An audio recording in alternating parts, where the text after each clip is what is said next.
Seguimos pues con esta serie especial de programas en los que explicaremos de la mano de personas expertas cada uno de los días que envuelven la pasión, muerte y resurrección del Señor. En el programa de hoy nos vamos a centrar en el Martes Santo y lo vamos a hacer con Arantxa Caballero, licenciada en Teología por la Facultad de Teología de Vitoria. En este día recordamos la tradición de uno de los discípulos de Jesús. Buenos días, Arantxa, y gracias por estar aquí y acercarnos a esta jornada tan importante y clave en el cristianismo. Buenos días, José Antonio. ¿Qué tal estás? Bien. Bueno, pues hoy toca contigo, Martes Santo, y como siempre, como todos estos programas, empezamos con una pregunta clave, fundamental, muy base. ¿Qué es lo que cuenta el Evangelio que ocurrió en este día de Martes Santo? Bueno, pues la liturgia nos propone para el día de hoy unos versículos del capítulo 13 del Evangelio de Juan, 13, 21, 33 y luego 36, 38. Es un texto, como decías, conocido por todos, en el que vamos a escuchar cómo Jesús es traicionado por Judas. Y también, que a veces queda más como en un segundo plano, Jesús nos va a anunciar al final del texto que también Pedro le va a negar 3 veces, ¿no? Entonces, es un texto, el de hoy, en el que recordamos un momento especialmente doloroso para la vida de Jesús, ¿no? Con el capítulo 13 empieza la segunda parte del Evangelio de Juan. Algunos dicen o lo llaman el libro de la hora, y esa hora recuerda a la muerte y a la resurrección de Jesús, ¿no?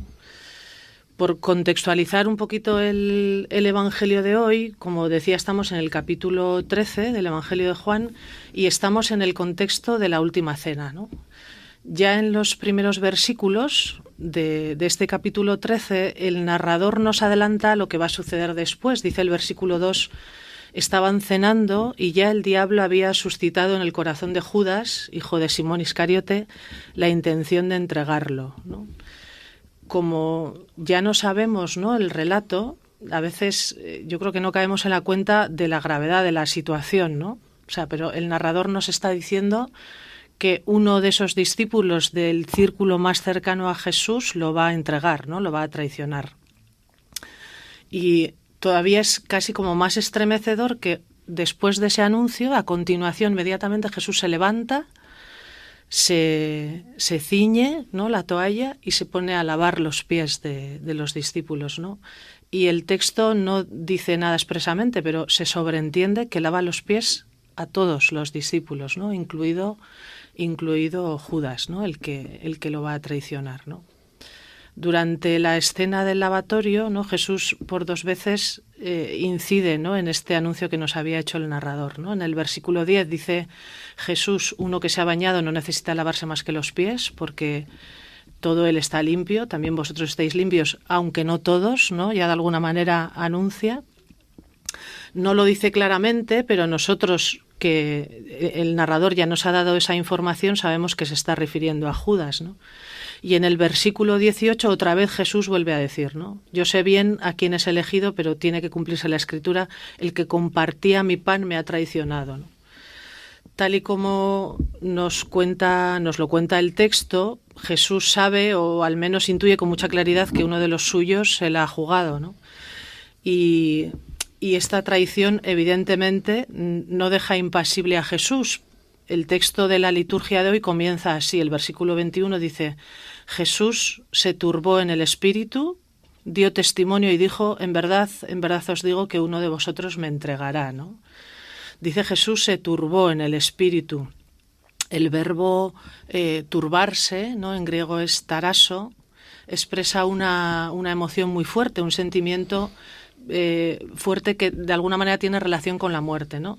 Este verbo, esta expresión solo aparece 3 veces en todo el Evangelio de Juan. Aquí Jesús se turba porque sabe o conoce o intuye, ¿no?, que uno de sus discípulos le va a entregar. Aparece también en el capítulo 11, en 11:33, en un contexto que está referido a la muerte de Lázaro. Jesús se turba también en ese contexto de la muerte de Lázaro. Y luego también aparece en 12:27, ¿no?, que sería como el Getsemaní juánico, ¿no?, donde también Jesús se turba cuando es consciente de que es inminente, ¿no?, ya la pasión, el sufrimiento de la pasión, ¿no? Aunque parece que el Jesús del Evangelio de Juan sabe o intuye como muy pronto, ¿no?, que uno de los suyos le va a traicionar, lo que refleja el Evangelio en este momento es que esta experiencia de traición de uno de sus discípulos fue una experiencia muy dura para él, ¿no? Una experiencia turbadora, inquietante, ¿no? No podía ser de otra manera, chocante, ¿no? Y yo creo que es fácil como conectar con empatizar con ese sentimiento de Jesús hoy, ¿no? En este día. Y yo me imagino, ¿no?, que con ellos, con los discípulos que ha compartido su vida de una manera muy intensa durante los 3 últimos años, ¿no?, pues las enseñanzas, le han visto cómo se relaciona con la gente, ¿no?, cómo les habla del reino, cómo cuida a las personas, cómo cura a aquellos que sufren enfermedades y dolencias, cómo acoge y devuelve de alguna manera la dignidad a la gente que está marginada, ¿no?, el enfrentamiento que ha sufrido a causa de esto con las autoridades religiosas, ¿no? Entonces, alguien que ha compartido de esta manera tan intensa la vida con él, ¿no?, de repente ahora se encuentra con que es uno de los que le va a poner la zancadilla, ¿no?, le va a entregar, ¿no? Bueno, pues en ese momento de turbación continúa el texto y podríamos decir como que en contraste o en oposición a Judas aparece en escena el discípulo al que Jesús amaba, ¿no? Y entra en escena con un gesto muy bonito, un gesto de mucho afecto hacia Jesús, ¿no? Dice el texto en el versículo 23, uno de sus discípulos, a quien Jesús amaba, estaba recostado a la mesa en el pecho de Jesús, ¿no? Una imagen así como muy, muy tierna, ¿no? Muy, muy, muy bonita, ¿no? Uh-huh. El término que aparece es kolpos, ¿no? Pecho. Entonces, también nos evoca esta palabra, aparece solo otra vez en el Evangelio de Juan, que es en el final del prólogo, en 1.18, y nos habla, 1.18 nos habla de la relación que se establece entre el Hijo único, entre Jesús y el Padre, Dios, ¿no? Entonces es como que el evangelista estuviera evocando o estuviera asimilando la relación que Dios o que Jesús tiene con su Padre Dios a esta relación que el discípulo a quien Jesús amaba tiene con él, ¿no? Entonces, bueno, evoca un poco esa imagen, ¿no? Uh-huh. Entonces, volviendo al texto, ¿no?, decíamos que en medio de la turbación de Jesús, porque sabe que Judas le va a traicionar, entra en escena el discípulo amado, ¿no?, con este gesto cariñoso, afectuoso hacia Jesús, y entra también en escena el tercero en discordia, que es Pedro, ¿no?, que le incita a este discípulo para que le pregunte a Jesús quién es el traidor, ¿no? Por lo que sucede a continuación entendemos que Jesús le responde así como en privado, en voz baja, ¿no? Le dice, aquel a quien yo le dé este trozo de pan untado, ¿no? Es curioso también que el gesto de Jesús, este gesto de untar el pan y entregarlo, en aquel tiempo, en aquella cultura, era el hecho de que un anfitrión le diera a un comensal un bocado tras haberlo untado, era un gesto, era un signo de benevolencia y de hospitalidad, ¿no? Entonces, es curioso cómo Jesús, en medio de esa turbación, ¿no?, que a todos nos saldría así como mala leche, ¿no?, uh-huh, quizá también conmovido por ese gesto del discípulo amado, ¿no?, es capaz de tener un gesto de benevolencia y de hospitalidad con aquel que sabe que le va a traicionar, ¿no? O sea, es como un texto de muchos contrastes. Y bueno, pues una vez que le entrega a Judas el trozo de pan untado, le dice, lo que vas a hacer, hazlo pronto, ¿no? Entonces, en este momento, este hecho desencadena lo que será el comienzo de la pasión, ¿no?, de Jesús. Judas se marcha inmediatamente, no va a escuchar, por lo tanto, el discurso de despedida que Jesús va a proclamar a continuación, ¿no?, y que van a escuchar el resto de discípulos, y donde, aunque la liturgia de hoy suprime esos 2 versículos, en ese discurso Jesús les deja lo que denomina el mandamiento nuevo, ¿no?, el amaos, como yo os he amado, ¿no? A partir de este momento, Judas desaparece y deja de pertenecer al círculo de los discípulos, de los amigos de Jesús, ¿no? El resto de los discípulos, excepto el amado, están despistados, ¿no? No interpretan bien esta marcha de Jesús, pues piensan que, así lo dice el texto, que va a hacer algún encargo para la fiesta o que va a dar algo a los pobres, ¿no? Entonces, bueno, el resto de discípulos están como despistados, ¿no? Y como decía, una vez que se marcha Judas, Jesús comienza su discurso de despedida, ¿no? A pesar del despiste de los discípulos, Jesús les habla con mucho afecto, les dice hijitos, tecnia, que es un diminutivo, ¿no?, de la palabra tecna, hijitos, ¿no? Y esta manera de hablarles recuerda también a la costumbre judía, una costumbre judía del padre que a punto de morir transmitía como el testamento espiritual a sus hijos, ¿no?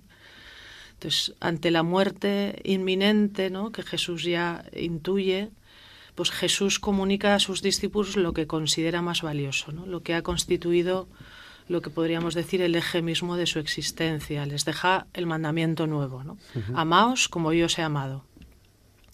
Y es bonito porque el texto, el verbo que describe este amor de Jesús es agapao. O sea, no elige, en griego hay 3 maneras de hablar del amor, ¿no? Eros, que habla más del amor carnal; filia, que habla más de ese amor de amistad, por decir así; y ágape, ¿no? Y entonces el verbo elegido es este ágape, con lo cual está poniendo en valor, ¿no?, subrayando la gratuidad y la incondicionalidad del amor ofrecido por Jesús, ¿no?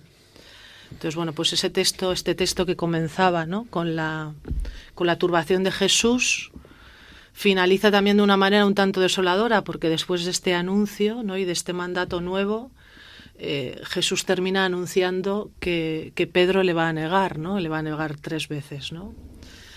Bueno, pues en la hora de la verdad, y esto es así como duro, ¿no? Si seguimos el Evangelio con atención, ¿no?, pues en esa hora de la verdad, en la hora de su final, Jesús va a encontrarse solo y abandonado por los suyos, ¿no? Entonces, bueno, este sería un poco así el Evangelio del día de hoy. Arantxa, pues la verdad que nos has dejado un martes santo con desde muchas perspectivas que muchas personas no vemos. Al leer no somos capaces de identificar tantos puntos como tú nos has hecho hoy. Pero bueno, muchos se preguntan por qué esta traición a Jesús, Arantxa. ¿Por qué, sabiéndolo, Jesús le invitó a celebrar la cena con él? ¿Qué significado tiene esto para nosotros hoy en día? Pues la verdad es que la pregunta no es fácil, ¿no? ¿Por qué esa traición? La verdad es que el texto no nos permite descubrir cuál es la intencionalidad de fondo de Judas, ¿no? Hay quien dice que pues quizá Judas esperaba otro tipo de mesianismo en Jesús, ¿no? Alguien que un Mesías más guerrero, iba a decir, violento, ¿no? Y que terminara con la opresión del Imperio Romano, ¿no? Que quizá en ese sentido se decepcionó. Y bueno, hay quien dice, pues quien habla, ¿no?, desde esa perspectiva. También Caifás, el sumo sacerdote, en un momento dice: conviene que muera un solo hombre por el pueblo. Pues quizá Judas se convenció de esta idea, ¿no?, que se estaba yendo este tema de las manos y que, bueno, que se estaba liando demasiado, no sé cómo decirlo, ¿no? Entonces, pero el texto no sé, la avaricia le deslumbra en las 30 monedas, ¿no? Era una cantidad importante de dinero. Bueno, no se sabe. El texto no nos permite saber, ¿no?, cuál fue, pues, lo que finalmente, el porqué, ¿no?, de esta traición de Judas, ¿no? ¿Por qué le invitó a la cena a Jesús a pesar de todo? Bueno, quizá tuvo la esperanza Jesús de que diera marcha atrás, de que en el último momento, ¿no?, se arrepintiera, reculase, pues no sabemos, ¿no? Bueno, los discípulos no eran como nosotros, ¿no? No eran gente perfecta, ¿no? Era gente normal, con sus virtudes, con sus defectos, ¿no?, con sus cosas positivas y su capacidad de meter la pata hasta el final, como nosotros, ¿no? Y según cuentan los evangelios, metieron la pata y mucho, ¿no? Pues exactamente igual que nosotros hoy, ¿no? Lo cual, pues también es un consuelo para nosotros, ¿no? Ahora, también es verdad que cuando me preguntabas, ¿no?, qué significa esto para nosotros, también es verdad que tras la muerte de Jesús, que tuvo que ser para ellos un duro golpe, y más esa muerte, ¿no?, en cruz, pero sí es verdad que luego ellos reaccionaron, ¿no?, ante ese, que decir, hoy estamos aquí, ¿no? Entonces tuvieron la capacidad de reaccionar, de ponerse de acuerdo y de salir adelante juntos, ¿no?, y de construir y de seguir la estela que había marcado a Jesús, ¿no? Lo que había marcado Jesús, lo cual pues también es un ejemplo para nosotros, ¿no? Algo fue, a pesar del escándalo, del dolor, del sufrimiento, algo fue muy vital para ellos porque fueron capaces de defenderlo y, como sabemos por los Hechos de los Apóstoles, incluso de dar la vida, ¿no?, al estilo de Jesús también, ¿no?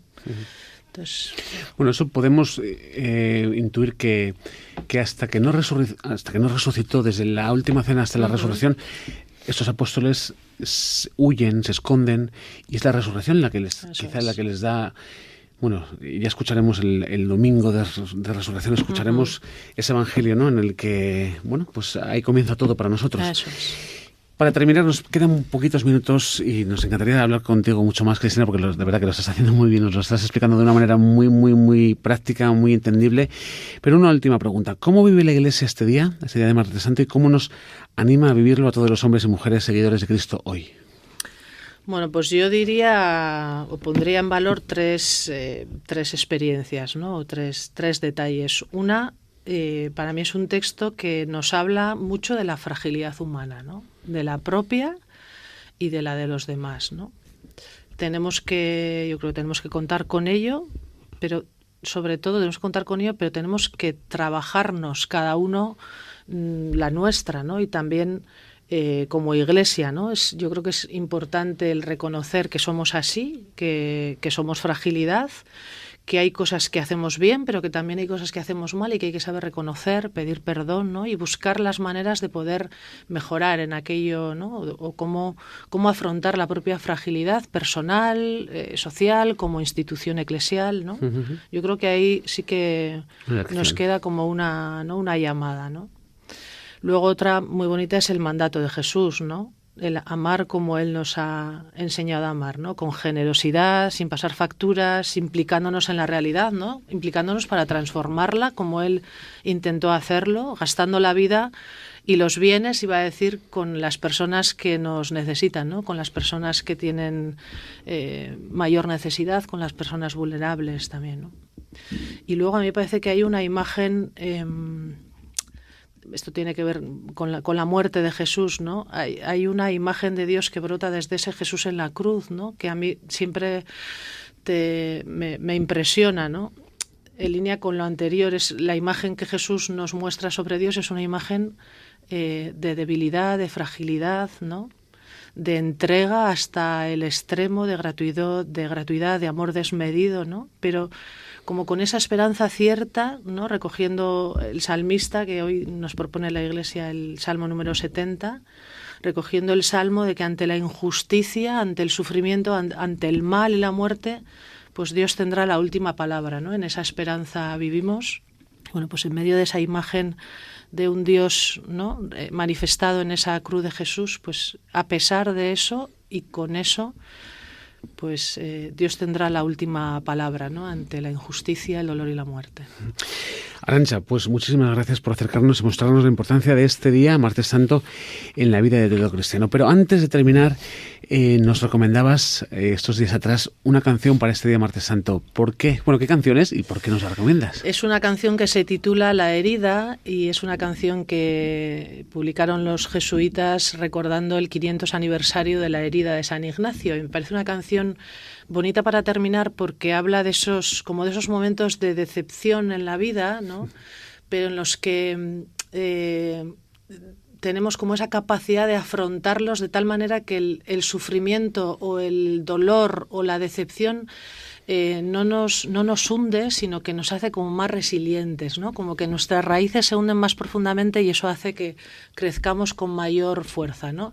Con las cicatrices de las heridas, pero con esa capacidad de crecer y de seguir adelante. Me pareció un mensaje bonito y que va muy bien con el día de hoy. Pues lo escuchamos. Al final de la vida llegaremos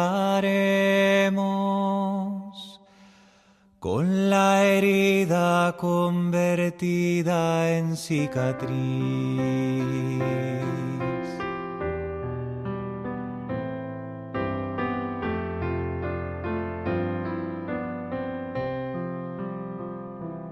El amor pasará varias facturas, el camino nos dejará 1000 huellas, con la misma pared tropezaremos, alguna decepción nos hará mella, mas somos hijos de un Dios enamorado, sedientos buscadores de respuestas. Somos pura ambición que tú sembraste, para que así tu reino floreciera. Al final de la vida llegaremos, con la herida convertida en cicatriz. Lucharemos a muerte con el ego, sentiremos que el tiempo nos aprieta, guardaremos derrotas en la entraña, perderemos la música y la fiesta, y con todo seguiremos bailando, porque así somos humanos en tu estela, portadores de un fuego inextinguible, creyentes en un mundo sin fronteras. Al final de la vida llegaremos, con la herida convertida en cicatriz. Somos fragilidad entusiasmada, soñadores que no se desesperan.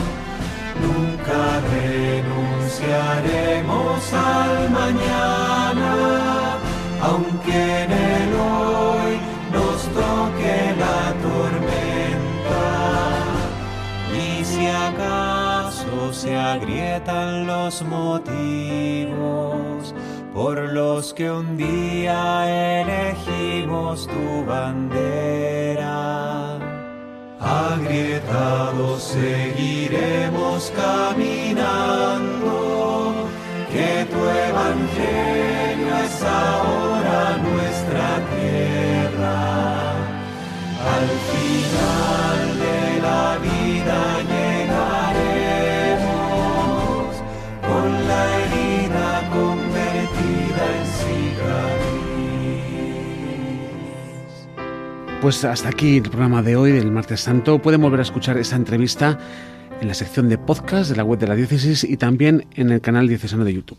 Esperamos que les haya sido de utilidad y les animamos a seguir escuchando los siguientes programas donde seguiremos adentrándonos en el misterio pascual. Toda la agenda de la Diócesis para estos días intensos pueden consultarla en nuestra web, en nuestras redes sociales y por supuesto aquí en COPE Vitoria. Feliz jornada y provechosa Cuaresma a todos. Un abrazo, agur.